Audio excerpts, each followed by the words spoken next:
It's trucker news time. Thanks for showing up for trucker news, everybody. I like to wear my fingerless gloves and my headset when I do trucker news. Makes me feel like I'm going down the road at 85 miles an hour. You know, still ain't figured out why I need fingerless gloves to drive a truck with a big foam steering wheel and power steering and an automated transmission. But I guess I'm ready for anything. Let's talk about trucker news. Let's get into it. This first one. Planning early is the only way to ensure a parking spot. I'm going to give you a little fact. Even planning early don't get you a parking spot these days. I'll talk more about that in a minute. Here's a good story. Here's one I like, and we're going to work on this one. St. Christopher reaches $4 million of giving. If you don't know what the St. Christopher Fund is, that is a charity that helps truck drivers. It's a really cool thing. So stick around for that story. There's still $48 billion in cargo container ships waiting offshore. So there we go. Texas man sentenced for selling $215,000 worth of fraudulent CDLs. So that's where all these guys that can't drive must have got their CDLs, am I right? Let's talk about diesel prices. Oh, diesel prices. I got good news on that front. For once, I ain't gotta hit you with some bad news. Trucker survives plunge off a Louisiana I-10 bridge into water below.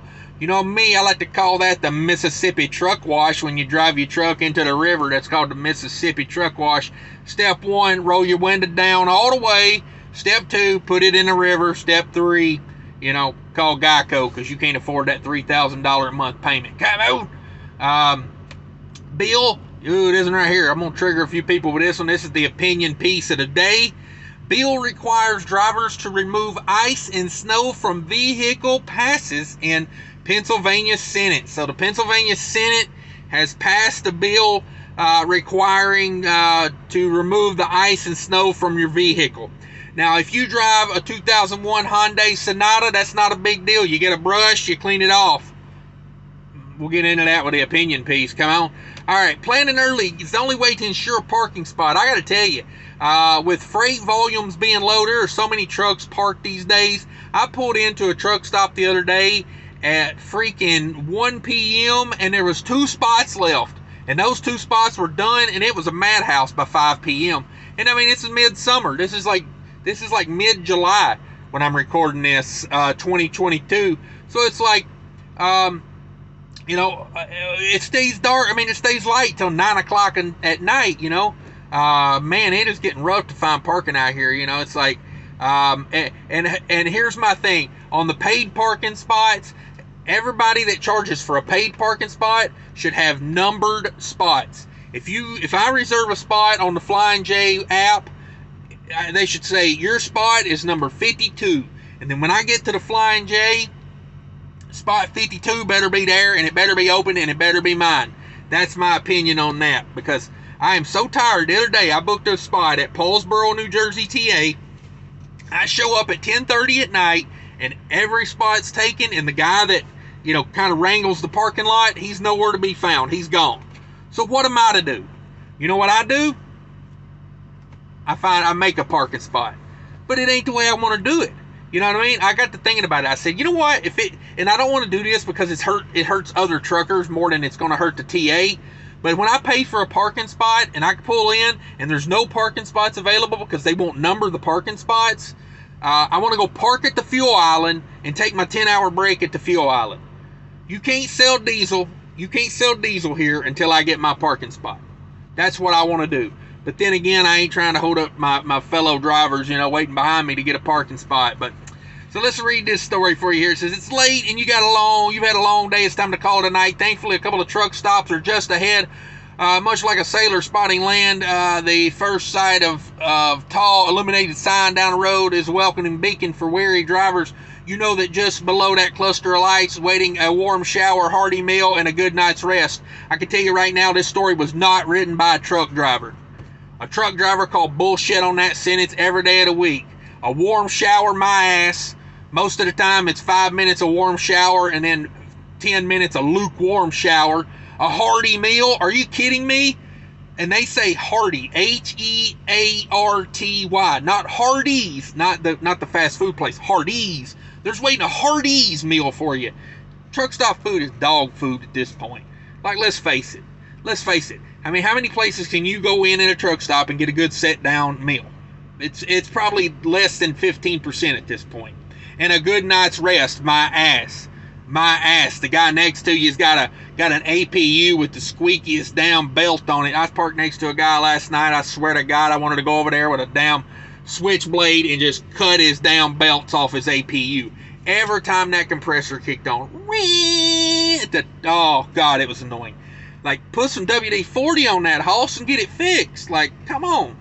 So anyway, that's my rant. We know this was not written by a truck driver because of that. But it says, beyond arrival, quick relief turns to dread as the lot is full. You try the truck stop next door, but it's crowded as well.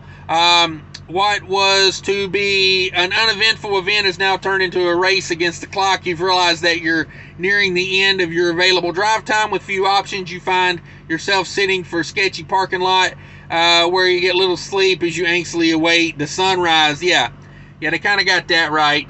I don't know what their solution is. We need more truck stops, and here's my solution. When you build a rest area, just putting it out there, when you build a rest area, 100 spots minimum. If a state's going to take the time to build a rest area, no less than 100 parking spots. You could cure. Here's the cure, okay? When I pull in on I-95, if I was president, you elect me king. I'll tell you right now, you elect me king, every rest area on I-95 will be expanded to 250 parking spots. 250 minimum. I'm talking like, they're called rest areas for a reason. When the driver needs rest, that's where they want to go. I know a lot of people don't stay at rest areas, but hey, here's the thing. If you like staying at truck stops, you can have my spot at the truck stop because I'll be at the rest area where there's 250 spots. Like, come on. Day one stuff here. Day one stuff. But like North Carolina, they built a rest area. They got 30 parking spots, and they call it the Taj Mahal of rest areas. I'm like, have you ever been to Wisconsin, my friend? Because let me tell you, that rest area up there outside of Madison, that's the Taj Mahal. Like 200 parking spots, freaking tile, everything. I mean, that's nice. Like 2 bathrooms, one on each end of the freaking rest area. And they got the family bathrooms right there at the door. If you're in a mad rush and, you got to hit that family bathroom. I'm just saying, if you got to clean up a mess. Just saying. Let's get on with it. Logbook, I love this story right here. St. Christopher Fund has donated $4 million of giving. Now, I'm not telling you where to donate your money or anything. I'm just saying, I feel like the St. Christopher's Fund, as long as they're not taking too much of the money and like administrative stuff, that's the problem with charities I find a lot of times. I need to look up St. Christopher Fund on that one website where it shows you where all the charities, how much of the money, how they divide up the money. Because, some of those, like the ASPCA or whatever, they spend more money on Sarah McLachlan songs than they do on taking care of dogs. I was thinking, like maybe there wouldn't be so many homeless, hungry dogs if you didn't run a commercial every 7 minutes. Just saying. St. Christopher Fund reaches $4 million milestone, continues to partnership with the TA. Yeah, they used to have St. Christopher hats and everything in there you could buy. The nonprofit organization St. Christopher Trucking Relief Fund announced it has reached the milestone, spending over $4 million in relief to truck drivers and their families in times of injury and need. The organization also promotes health and wellness programs for drivers. Since being founded by John McElliott, Michael Burns, and Sirius XM radio host David Nemo in 2007, St. Christopher Fund has helped 3,428 drivers through various wellness programs and direct financial support, including the payment of bills on behalf of drivers during their recovery periods. So if you're injured or you're out of work, you can get a hold of the St. Christopher Fund, and they can help you out with your bills during a hard time, man, and that's a beautiful thing. I like that, so I wanted to run that story. If you don't know nothing about it, look up the St. Christopher Fund. It's a good thing. Next story, there's still over $40 billion in cargo on container ships waiting offshore. 64% of waiting ships off East and Gulf Coast, 36% off the West Side. This is a deadbeat story right here. It's been whooped like an old horse that can't get around the corner.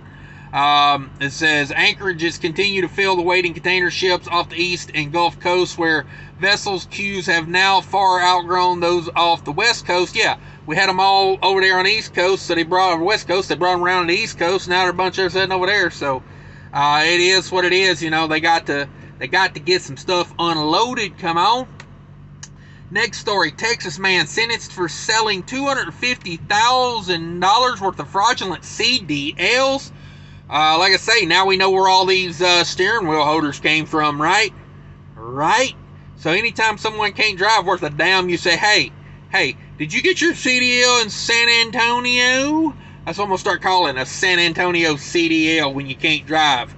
Say, damn, boy, you got one of them San Antonio CDLs? San Antonian received 2 years in prison for bribery and fraud scheme. Yeah, probably put a lot of dangerous people on the road, and he gets 2 years in prison for that. Texas man who was issued fraudulent commercial driver's license netting $215,000 while he worked for the Texas Department of Public Safety has been sentenced to 2 years in prison. Antonio Blackman, 68, of San Antonio, was sentenced Wednesday on one count of conspiracy to commit mail and honest services fraud crime he pled guilty to in February 2020. Yeah, that's probably one of those plea deal situations. Blackman was compensated about $1,000 for each fraudulent CDL. The bribes were paid through co-defendants Fernando Gerardo Vasquez, 43, of San Antonio, and Marino Murray Diaz Leon, 55, a Cuban national residing in San Antonio. So they was probably pumping their friends through there, you know, just giving them CDLs for nothing. I mean, honestly, I figured they would say they was paid by some mega carrier. You know what I mean? Some of these non-training mega carriers out here, you know, the kind that probably sell fingerless gloves in their merch store. If you would like some fingerless gloves just like I got, click the Amazon link down below in the description. Be sure to go down there, shop through Amazon. If you're going to buy something through Amazon anyway, you might as well go down there, click the link, let your boy Cash make $1 or $2 off of it. I'm just saying it helps the channel. Just saying helps the channel. Let's talk about these diesel prices. Come on. On highway diesel fuel prices, this is for 7/4, July 4th, 2022. There was a couple weeks where they didn't put out the price, which I thought was very suspicious.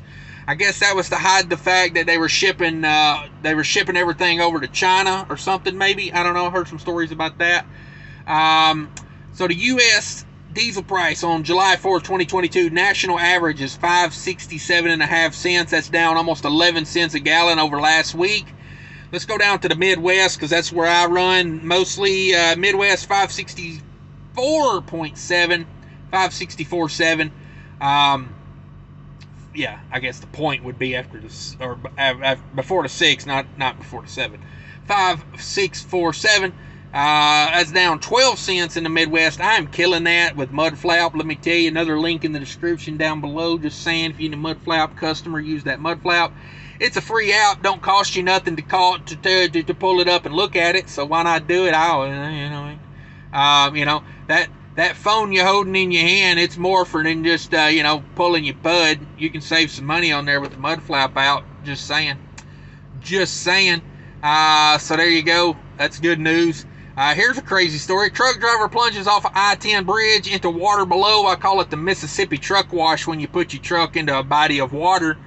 Louisiana authorities say that a dive team was required to rescue a truck driver whose vehicle plunged off the twin span bridge on Sunday morning. Come on with it. That was a hell of a ride. You know it was. He was probably searching for fuel discounts on Mudflap. Come on, that's what I would have been doing. That's why I put it in the river last time. I was over there going, what? Look at that discount. Oh my God, I'm in the river. The incident occurred around 8 a.m. on July 10th on westbound I-10 towards New Orleans. You know, that backed it up for 50,000 miles. According to the St. Tammany Parish Sheriff's Office, a tanker trailer flipped. Oh man, if it's a tanker in that area, you know he was hauling some hazmat chemicals too. Don't drink the water that you ever would drink that water, but especially now, don't drink that water. The twin span bridge this morning, the truck pulling it went into the water. Come on with it. I like that. A tanker trailer flipped into hang on. Let me read this. This is how they put it. Dirt jet boat. Dirt jet boat. Dirt jet boat.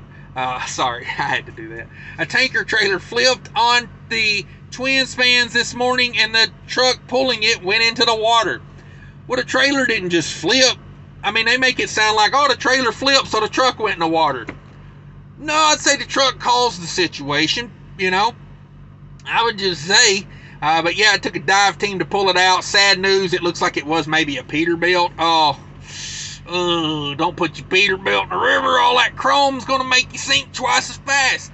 Police did not provide information on whether any other vehicles were involved or what led to the truck overturning. Member of the STPSO Marine Division and dive team responded to the rescue, rescued the truck driver, bringing him to land. Police say that he only suffered minor injuries. I would say it hurt his pride more than it hurt anything. The dive team also assisted with the recovery of the truck from the water. Okay, so the trailer stayed on the bridge and the truck went into the water. I'll be damned. Yeah, there you go, man. Crazy story. He must have had a payment he couldn't afford, and he said, hey, I got to do something about this. And here's the opinion piece of the story. If you made it this far, smash that like button, hit that subscribe button for me if you could. In Pennsylvania, bill requiring drivers to remove ice and snow from their vehicle passes the Senate. So good luck, truckers, when it comes to that massive snow in Pennsylvania this coming winter, and you're gonna get a fine if you don't get the snow and ice off your truck.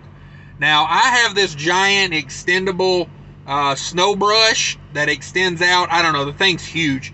I did a video on it. I bought it at Menards. It extends out like 8 feet. I do my best to get it off the truck, but there's no way I can get it off the trailer, even with that thing.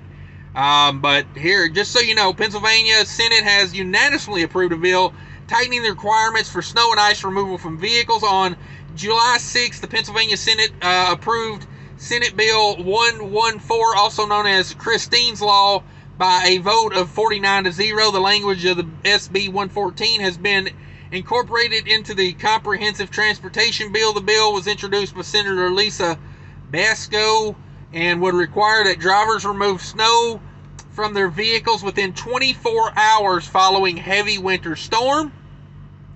Bascola says that she has been trying to get past Christine's Law for more than 17 years.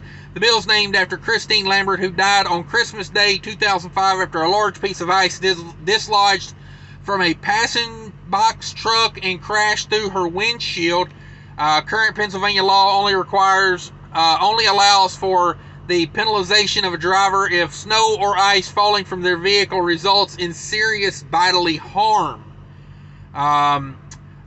Bossman said, my bill is first and foremost about public safety. The goal of Christine's Law is to increase public awareness and make people more vigilant about clearing snow and ice from their vehicles so that the tragedy that befallen to Lambert's don't happen to others. Now the bill heads to the desk of the governor, Tom Wolf, to be signed into law. If it is signed, which Boscola says that she expects it to happen soon, it will go into effect 60 days, meaning it could be enforced this coming winter.